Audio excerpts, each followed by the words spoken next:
Pizza Party by Robert Calder II. Rebecca Stanfield was an absolute vision. 14 years old, some considered her tall for her age, with a riot of red spiral curls that possessed a life all their own, bouncing along like crimson slinkies.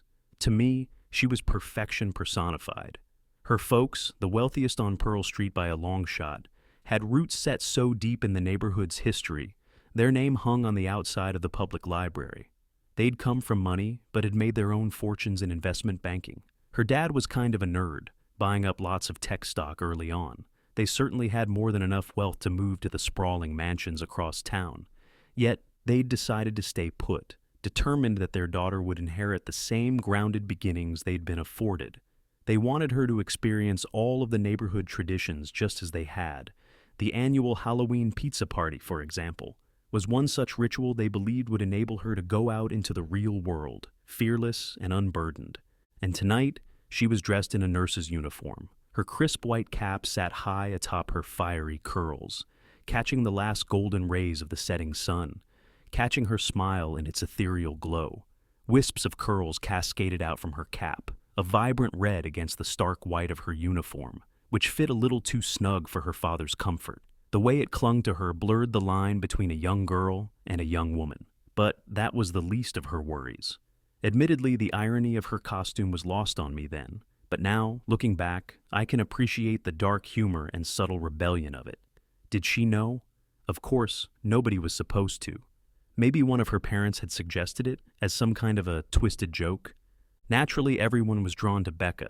She was pretty and possessed an effortless charm, a self-assuredness that radiated with a supernatural energy. Before her, only one woman had held such power over me, and that was Barry's Farrah Fawcett poster. Freckles dusted the bridge of Becca's nose in a long constellation, orbiting her green-gold hazel eyes. Her uniform's white silk belt wrapped tightly around her waist, coming to a full ribbon at the small of her back.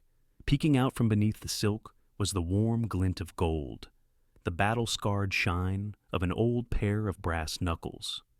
"Dude!" Barry nudged me, snapping me from my daydream. His 10-gallon hat, comically oversized, hung down low, pushing his ears out like tiny little airplane wings, his eyes long since swallowed up by the shadow of his brim. His trusty Lone Ranger rope, made from an old laundry line he'd tucked lazily into his pillowcase, slapped against his leg in rhythm as we trailed Rebecca and Susie towards Old Man Bentley's.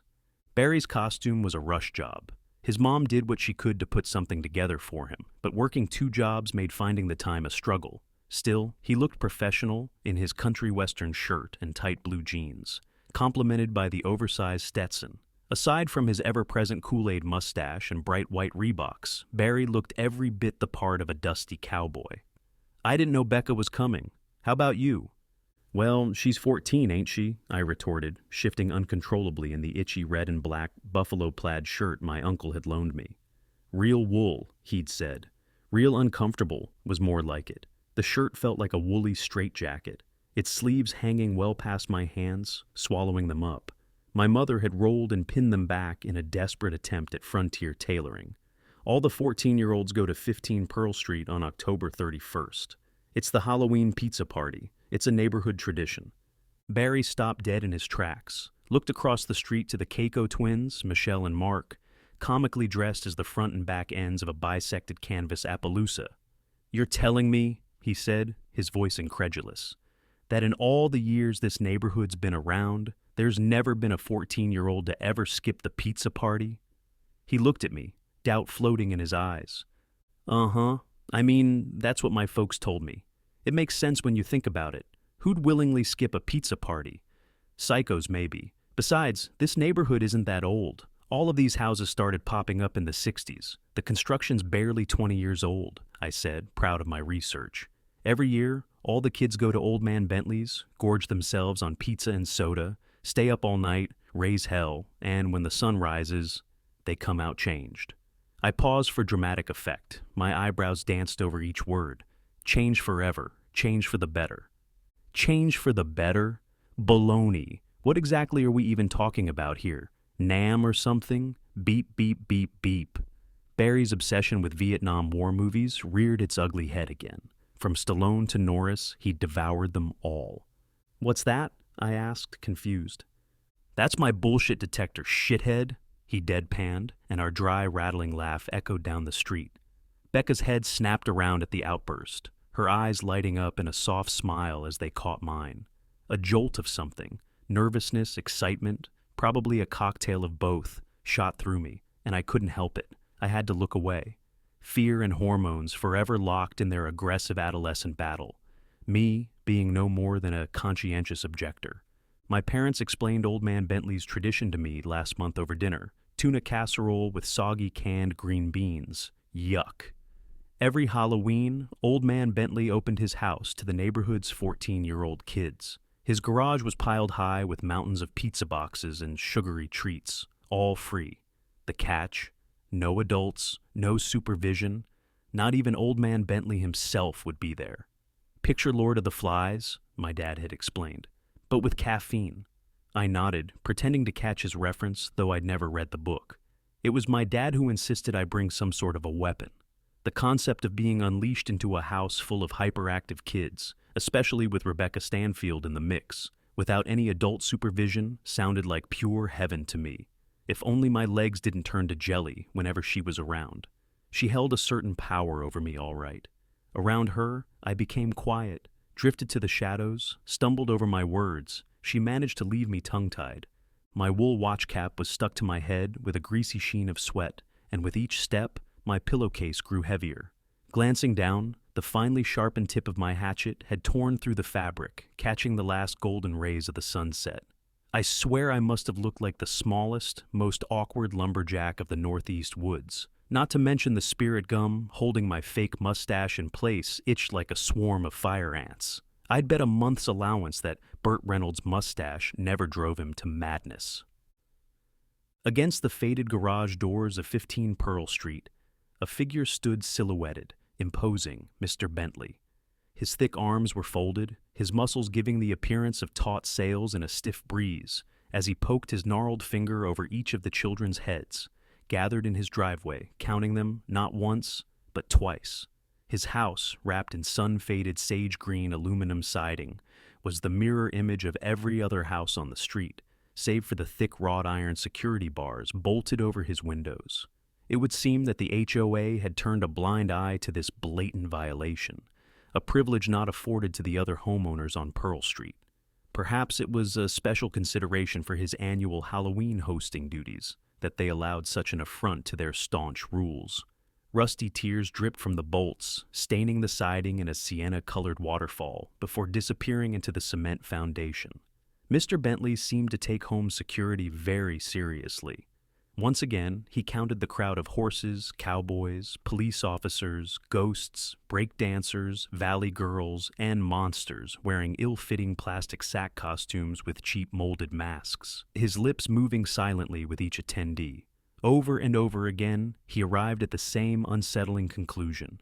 "My list only accounts for 15 children," he announced, his voice a low growl. "But I count 16. A ripple of unease passed through the children as he began his count once again, his lips pursed like bloodsucker worms, his crooked pointer finger stabbing at each kid's head. Mr. Bentley was remarkably tall, towering well above the children, like the Chief Robert Parrish, center for the Celtics, though his body was unnaturally bent, otherworldly in its crookedness. Somewhere along his spine, his lower vertebrae had staged a mutiny, defying the natural laws of anatomy, instead twisting his frame into a painful, lopsided curse. It seemed like he was perpetually on the verge of toppling over, his gait a dangerous balancing act. But it wasn't the off-kilter tilt of his skeleton that unnerved the children. What truly made their skin crawl was what had happened to his face. Barry's father claimed that Bentley was a suicide survivor, a cautionary tale. During the war, haunted by the horrors he'd witnessed and endured overseas, when he came home, he'd tried to take his own life, putting the cold barrel of a Remington Model 11 in his mouth, giving the trigger a pull. Rumor was, he did it in his garage, the very same one we were standing in front of. "Not the greatest shot," Barry's father had said, before muttering something along the lines of, "measure twice, cut once." A chilling phrase, even before I could fully appreciate its meaning. His head sloped sharply to the left. A significant portion of his skull was missing, like someone had scooped out a giant section of his forehead, leaving it concave, like a chipped bowl, and taking part of his jaw with it.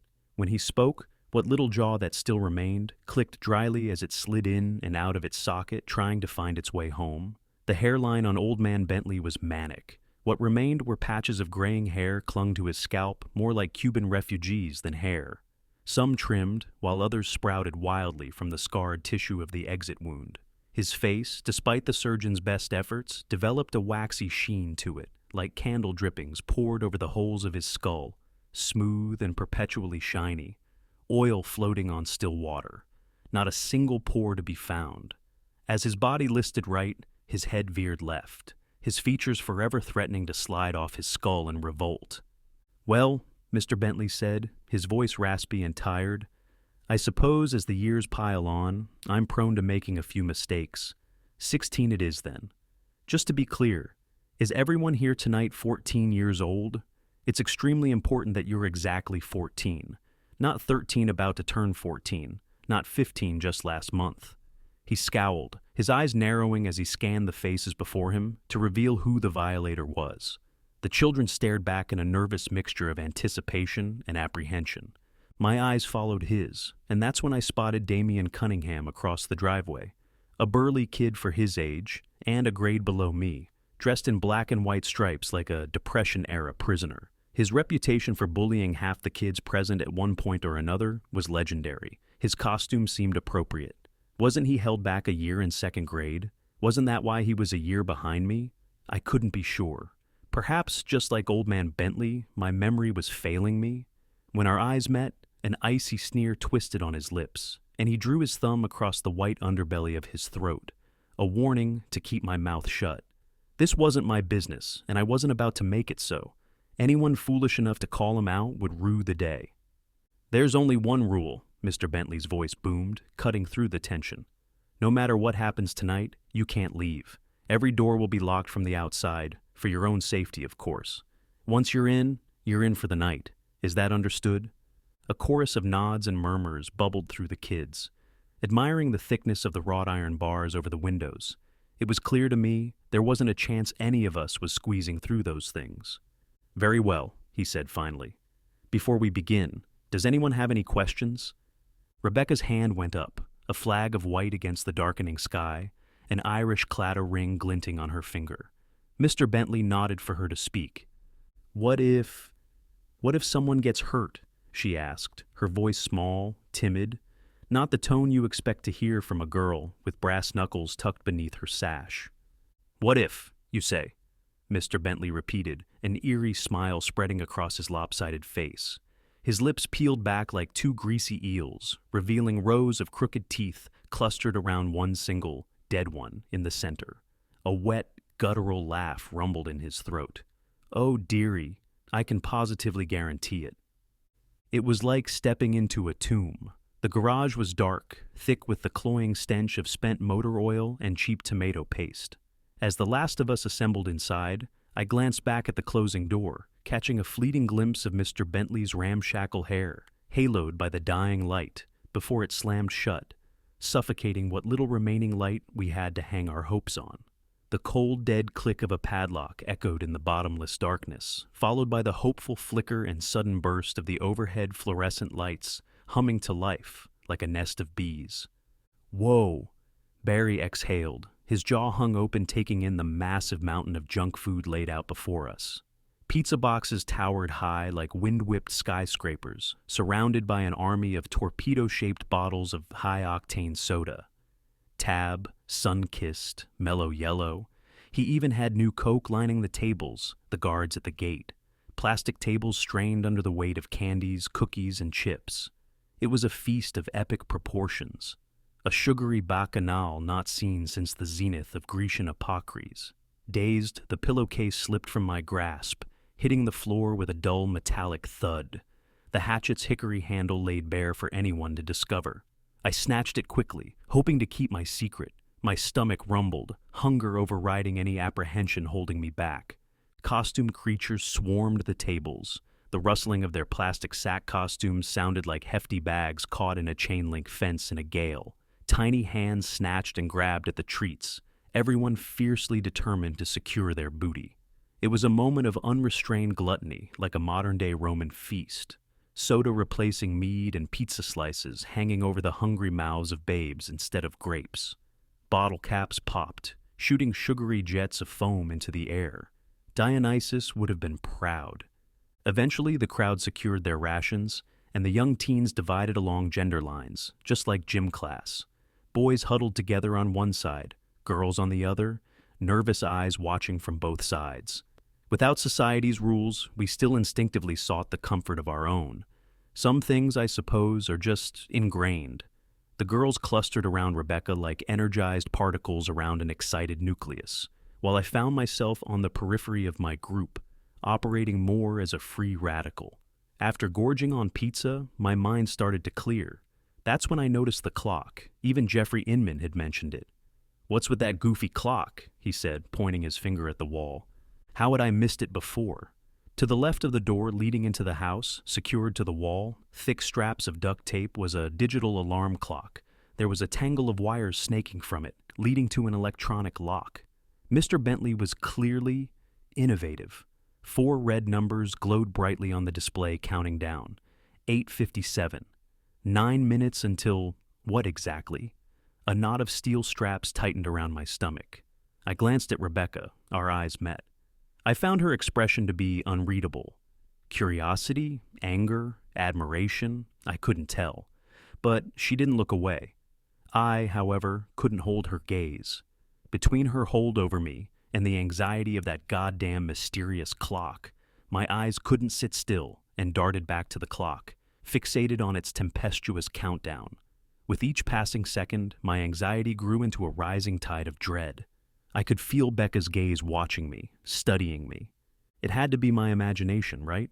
7:26. No, it wasn't my imagination.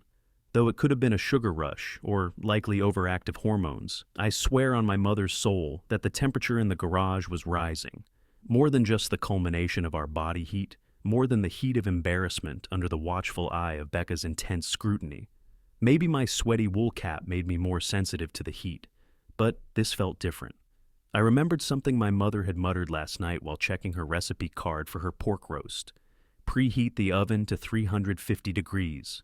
A benign comment at the time, which now roiled in my mind like a righteous thunderclap. The noise in the garage was loud, a wall of shouts and laughter distorting in my ears. 6:10. As children ran around us, my neighbor Jeffrey stood in the center of the floor, staring at the ceiling like he'd lost his prized parrot.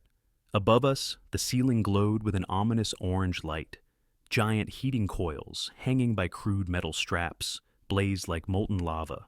The noise died down as everyone followed Jeffrey's eyes to the coils, finally noticing the ceiling humming to life. Old Man Bentley wasn't throwing us a party. He was cooking us alive. "The garage! It's a giant oven!" I yelled, pointing at the angry glowing coils. Chaos erupted. Conversations melted into screams of terror. Soda bottles crashed to the floor, pizza slices slapping into their sticky puddles of corn syrup. Half the room stampeded toward the padlocked door, while the other half followed Jeffrey, surging toward the interior door next to the clock. Sneakers slipped and squeaked in the growing layer of pizza grease and spilled soda. 4:48. I stood frozen in the center of the pandemonium, sweat dripping down my face. I ripped off my wool cap, letting it drop to the floor with a splat. "Help!" Rebecca's scream cut through the din like a lighthouse in a pea soup fog, launching me into action. The garage split in a torrid mass of flailing limbs, a desperate scramble for the interior door. I forced my way through the crowd, pushing and pulling kids aside until I spotted Rebecca's red hair like a beacon. "Becca!" I shouted. Her head snapped around, her eyes wide with terror. "Come back toward me," I mouthed, and she pushed her way through the crowd until I could wrestle her free. A loud crack echoed out from the very spot I just pulled Rebecca from, followed by Michelle Kauko's blood-curdling scream. With a renewed wave of fear, the remaining kids threw themselves against the door. The heat from the coils was unbearable. Soda dried and caked on my Converse, leaving them sticky. The greasy pizza boxes charred, their white cardboard turning black in a flash. Kevin Thorpe burst through the crowd, his thin plastic cape curling into a fiery, melting, tangled mess, the folds of his neck going red and angry where it touched. "Get it off me!" he cried. Before I could react, Rebecca was tearing at his neckline, emancipating him from his burning cape. Paper napkins smoldered like toasted marshmallows, sending up clouds of thick smoke. Small fires caught as paper plates burst into flames. The chip bags ignited fiercely, the growing fire multiplying our terror. Desperate hands pounded at the doors, leaving behind greasy handprints, bloody streaks, and splintered wood. The flesh on the back of my neck bubbled up like pizza crust. 2:37 நிமிடம். I scrambled for the paint-splattered sawhorse in the corner. A wool blanket, a sign of hope, lay draped over it. Yanking Rebecca along with me, I threw the scratchy fabric over our heads. Although it offered meager protection from the searing heat, it was all we had. Smoke billowed, carrying the bitter, foul stench of burnt hair. Others piled under our makeshift shelter, quickly rendering the blanket useless after being torn back and forth by too many kids. We were a writhing, terrified mass, gasping for air in the suffocating inferno. The digital clock mocked us, its angry red countdown to oblivion continuing without mercy. 0, 0, 48. "We can use the soda!" I shouted, desperation clawed at my smoke-burnt throat. "Quick, grab a bottle and cover yourself with it." Rebecca shoved one into my hand. We tipped them over our heads, the sugary mess pouring its precious relief. A sliver of comfort flickered. Smoke choked the air. Each breath was an uphill battle. Through the haze, the red numbers ticked away teasingly on the clock. 0, 0, 0, 3. My grip tightened around the hatchet tucked in the pillowcase. The last beeps of the clock mirrored the rising chaos. 0, 0, 2, 0, 0, 1. Then, silence. The clock clicked, disengaging the lock, and the door swung open. A frenzy erupted. Children, with their costumes smoldering like morbid party favors, pushed feverishly, while desperately extinguishing flames. Inside the house, the source of the sickening crack became horrifyingly clear. My childhood neighbor, Jeffrey Inman, lay sprawled on the steps by the doorway, his body broken at obtuse and unnatural angles. Trampled in the chaotic rush, he was a grotesque reflection of Mr. Bentley's disfigurement. Blood, a bright crimson, poured from a gaping head wound. Jeffrey, the yang to Mr. Bentley's twisted yin, lay lifeless. I was the last to enter the house, pushing Rebecca to safety before me. Stepping carefully over Jeffrey's twisted body, a wave of acid rose in my throat. I slammed the door, sealing us off from the suffocating heat and thick smoke of the horror outside. Inside, Mr. Bentley's living room stood in morose silence, broken only by our raspy breathing and the rhythmic dry tick of the tall grandfather clock. Across the room, Barry's eyes, wide with fear and growing terror, shot towards the door. "Jeffrey," he croaked, his voice barely above a whisper. A collective moment of silence descended on us. This was death, raw and unfiltered, real. Mr. Bentley's once pristine carpet, formerly beige, was now a grotesquely muddled tapestry of pepperoni grease, splattered sugar, and footprints leaving bloody tracks, which once lived inside the boy, who lay mangled just outside the door. Toward the center of the room was a coffee table underneath the overhead light. Atop it, a box wrapped in shiny silver paper and black ribbon sat waiting. Double the size of a Rubik's Cube, a large black satin bow hinted at something elegant hidden inside, with a note card dangling from it, inviting the curious to read. Barry, ever the eager beaver, inched towards the gift, a cocktail of curiosity and trepidation tattooed across his face. His hand trembled as he reached for the tag. "Read the goddamn thing, you pansy!" Damien snarled, his greasy singed mop of hair still smoking in ragged patches. Animalistic hatred burned in his eyes. Ignoring Damien, Barry snatched the tag, clearing his throat before reading it. "Greetings, children," he read, his voice trembling. "I sure hope by now you've had your fill of delicious pizza and treats. If you're reading this, congratulations. You've made it out of the garage. If you're the fortunate guest reading this message, inside this box you will find a gift from me to you. Use it in good faith, and if there's anything left in the cylinder, you'll regret it. As for the rest of you, throughout the house I've hidden weapons for your enjoyment. Use them wisely, because if you don't, someone else will. Sincerely, Mr. Bentley. Barry tore into the package, scattering its ribbons and wrappings across the table. He plunged his hand into the box, and his eyes lit up when he pulled out his prize, the heavy, cold steel of a Smith & Wesson Model 29, chambered for a .44 Magnum. "Holy shit! This is Dirty Harry's gun!" Barry squealed, his voice filled with disbelief. He and his father had watched every Clint Eastwood and Charles Bronson flick from front to back, and Barry knew this pistol intimately. They'd seen Dirty Harry 3 times. His eyes widened like he'd uncovered one of the world's darkest secrets, and a strange, giddy smile stretched across his face. My stomach dropped. Who would be mad enough to give a gun to a child? "What are you gonna do with that? Stick it up your ass, you frickin' loser," Damien sneered, moving towards Barry and puffing his chest out. "Damien," Barry said, his voice low and steady. The cold steel in his hand had a calming effect on him. Damien froze mid-step. "If you don't shut your goddamn mouth," Barry continued, training the barrel on Damien's forehead, "I'm going to put a bullet right between your eyes."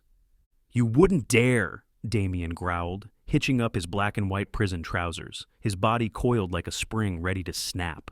"I'll yank that thing out of your hand and shove it up your—" BAM! A blue smoke ring spit from the barrel, its report echoing through the room, stinging our ears. The bullet tore across the house, striking Damien squarely between the eyes, snapping his head back. The rear of his skull exploded in a gruesome spray of red mist, brain matter, and bone shards, splattering across the face of the grandfather clock behind him. Damien crumpled to the floor like a marionette cut from its strings. Elizabeth Myrtle screamed, a high-pitched, piercing sound that cut through the stunned silence. A river of blood poured from Damien's skull, creating a dark, growing circle in the industrial carpet. Barry lowered the pistol into his plastic Lone Ranger holster. A shaky, disbelieving grin spread across his face. Blood continued to gurgle out from Damien's face, like soda from a tipped bottle.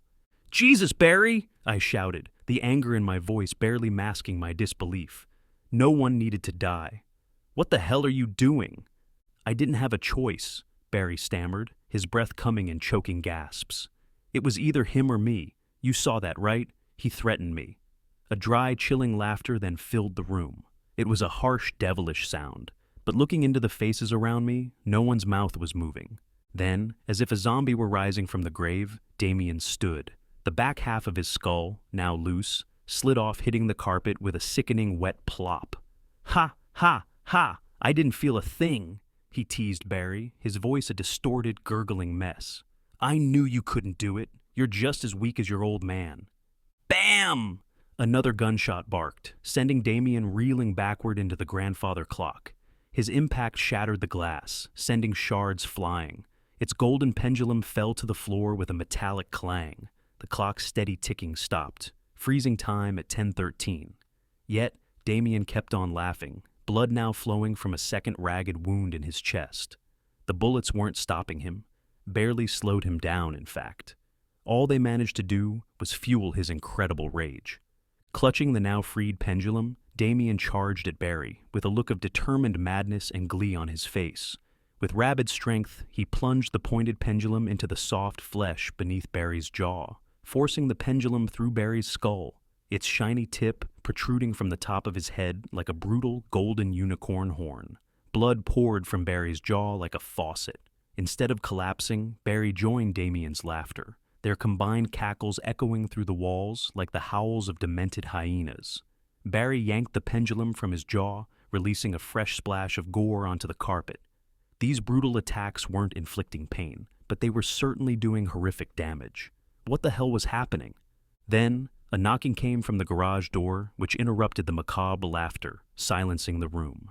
Barry and Damien's cackles stopped. Thump, thump, thump. "Get it, get the door," Rebecca urged me, nodding at the door. If someone else, hell, anyone else had asked me, I would have flat out refused. Thump, thump, thump. "Come on, guys, it's hot as hell out here," a muffled voice cried through the door. It sounded like Jeffrey. As I turned the doorknob, it sizzled in my palm. Jeffrey stumbled in, his flesh crackling like fried pork rinds, darkened at the edges. His head lolled lazily to the side of his broken neck, and his gait was a jerky robotic hitch. His spine displayed more twists than the mighty Mississippi. "Phew," he said. "Thanks. I thought I might burn alive out there." We stared, numb with disbelief.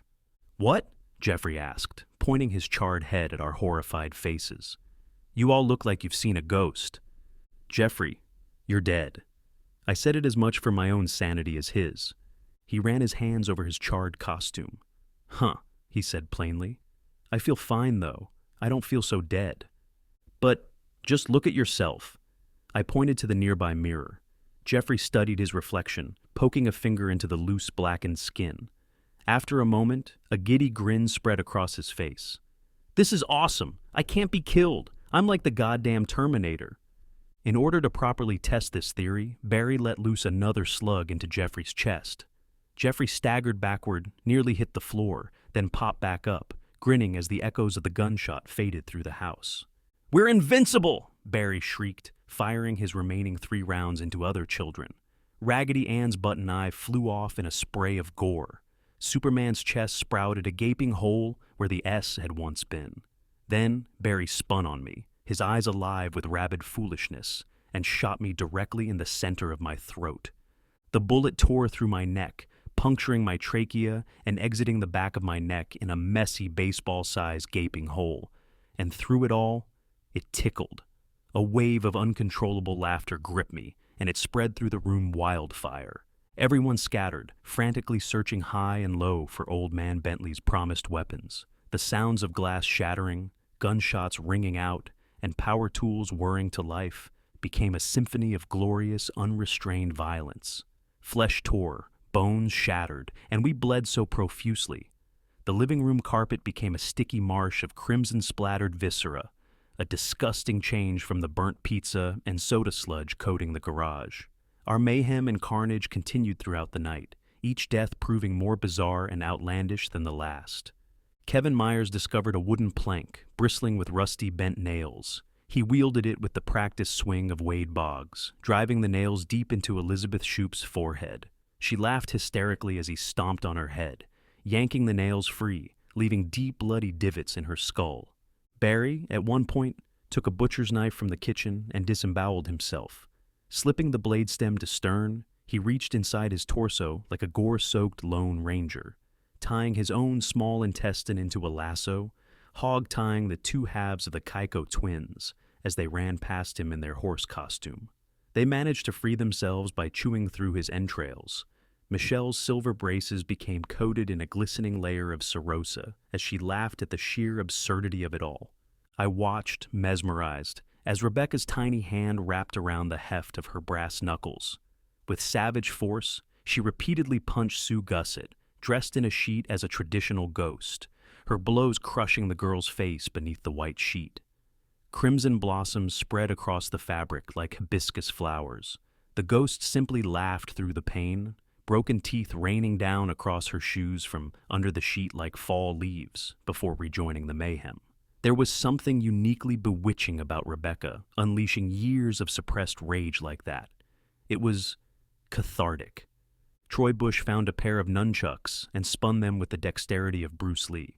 Unfortunately for him, his wild swings missed every target until he accidentally split his own forehead open, leaving a gash from his widow's peak down to the bridge of his nose, which split apart, spilling more blood into the carpet.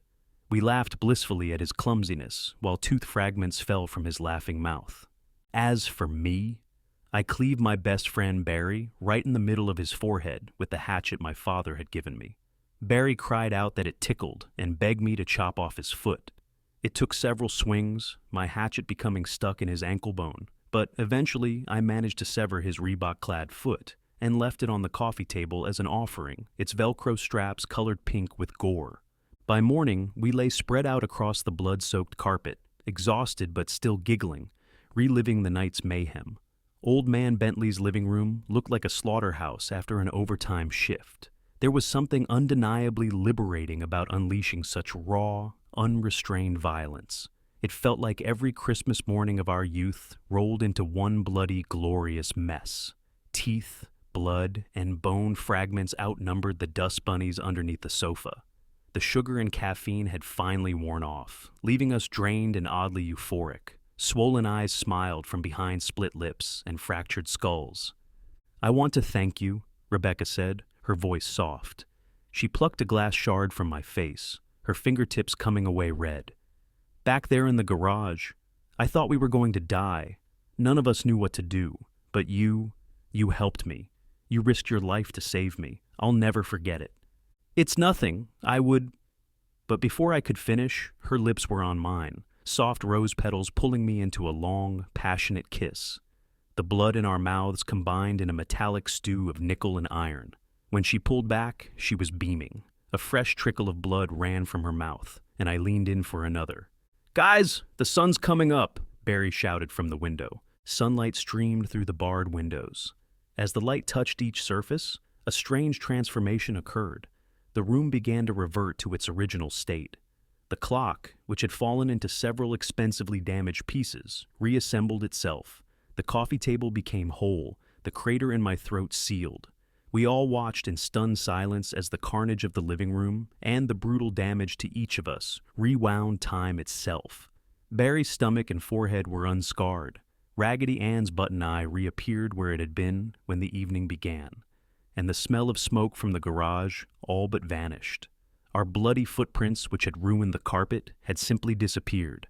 Everything was as it had been before we arrived, except for one thing: Damien Cunningham.